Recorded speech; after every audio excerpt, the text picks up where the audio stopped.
Good evening আপোনালোক সকলোকে মোৰ চেনেল নন্দিতাছ ব্লগলৈ স্বাগতম জনাইছোঁ।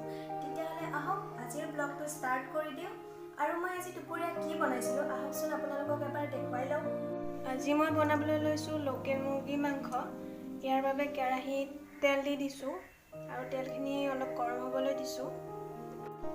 আৰু ইয়াৰ বাবে মই ৰেডি কৰি লৈছোঁ আলু, কেঁচা জলকীয়া, বিলাহী কাটি লৈছোঁ, পিঁয়াজ কাটি লৈছোঁ, আদা নহৰু বটা, আৰু ইয়াত মাংসটো মই এঘণ্টামান আগতে মেৰিনেট কৰি থৈছিলোঁ। ইয়াত আছে নিমখ, হালধি, জিৰাৰ গুড়ি, পিঁয়াজ আৰু বিলাহী আছে কেইটুকুৰমান, আৰু আদা নহৰু অকণমান আছে। ইয়াত তেলখিনি গৰম হৈছে। এতিয়া মই ইয়াত দি দিম কাটি থোৱা পিঁয়াজখিনি।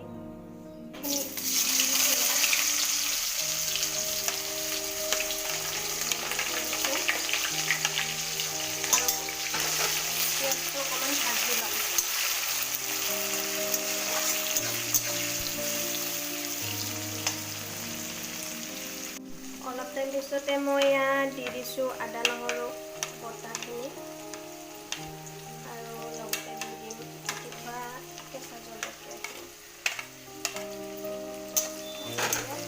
পিঁয়াজখিনি ৰঙচুৱা হ'লেকে ভাজি থাকিম।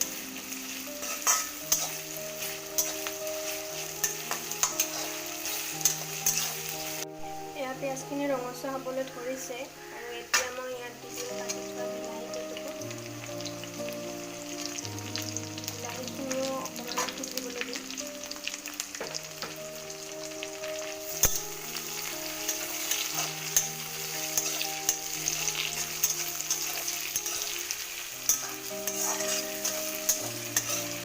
এয়া বিলাহীখিনিও গলিব ধৰিছে, আৰু এতিয়া ইয়াত মই মাংসখিনি দি দিম।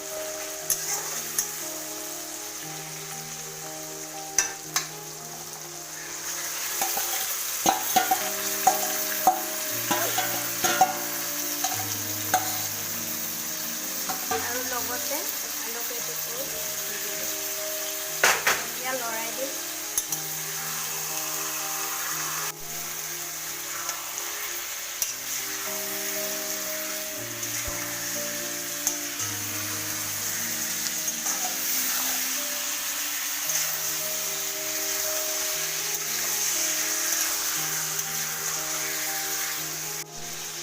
এতিয়া মই ইয়াত আলুটো দি দিম।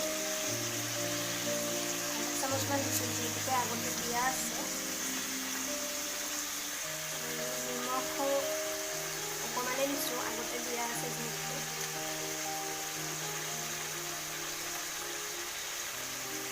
জলকীয়াৰ গুড়ি দিছোঁ আধা চামুচ, জিৰাৰ গুড়ি এচামুচ,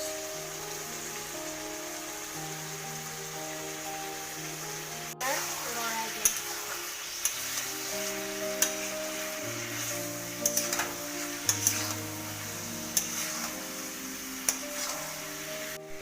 এতিয়া গেছটো চিমত থৈ পেলাই ঢাকনিখন লগাই দিম।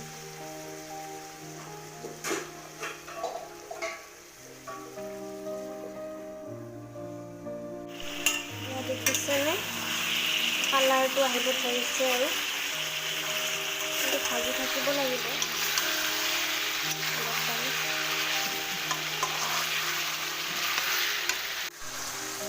ইয়াৰ কালাৰটো উঠিছে, এনেকৈ অলপ সময় ভাজি থাকিব লাগিব। লোকেল মুৰ্গী যিহেতুকে অকণমান সিজিবলৈ টাইম লাগিব। এতিয়া ভাজি হৈ গ'ল মাংসখিনি, নহ'লে তলত লাগিব ধৰিছে, আৰু নাই ধৰা বাৰু। এতিয়া মই ইয়াত পানীটো দি দিম। গৰম পানী হয়, আপোনালোকে ঠাণ্ডা পানীও দিব পাৰে, কিন্তু গৰম পানী দিলে সোৱাদটো অকণমান ভাল হয় আৰু সোনকালে হৈ যায়। আপোনালোকৰ প্ৰয়োজন অনুসৰি পানী দি ল'ব। এতিয়া মই গেছটো হাই ফ্লেমত দি পেলাই ঢাকনিখন লগাই দিলোঁ। ইয়াত উতলিব লৈ দিম। এয়া উতলিব ধৰিছে মানে কেতিয়াবাৰ পৰাই উতলি আছে, হৈছে আৰু আঞ্জাটো। এতিয়া মই ইয়াত দি দিম অকণমানি গৰম মছলাৰ পাউডাৰ।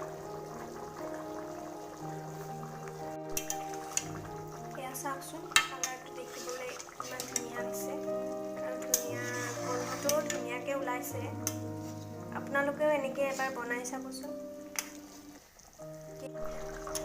এয়া আঞ্জাখন মোৰ সম্পূৰ্ণৰূপে হৈ গ'ল এতিয়া খোৱাহে কথা আৰু আপোনালোকেও খাই চাব এতিয়া মই গেছটো অফ কৰি দিম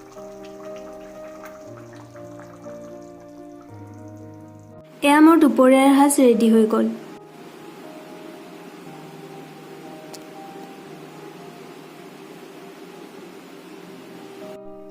বন্ধুসকল মোৰ ৰেচিপিটো চাই কেনেকুৱা পালে জনাব আৰু যদি ভাল লাগিছে তেতিয়াহ'লে প্লিজ এটা লাইক কৰি দিব আৰু মোৰ চেনেলটো ছাবস্ক্ৰাইব কৰি দিব মোৰ নতুন ভিডিঅ'বোৰৰ আপডেটছ পাবলৈ হ'লে আপোনালোকে কাষতে থকা বেল আইকনটো দবাই দিব আজিলৈ ইমানেই আকৌ লগ পাই আছোঁ আপোনালোকক আন এটি নতুন ভিডিঅ' লৈ নতুন ৰেচিপি লৈ বাই বাই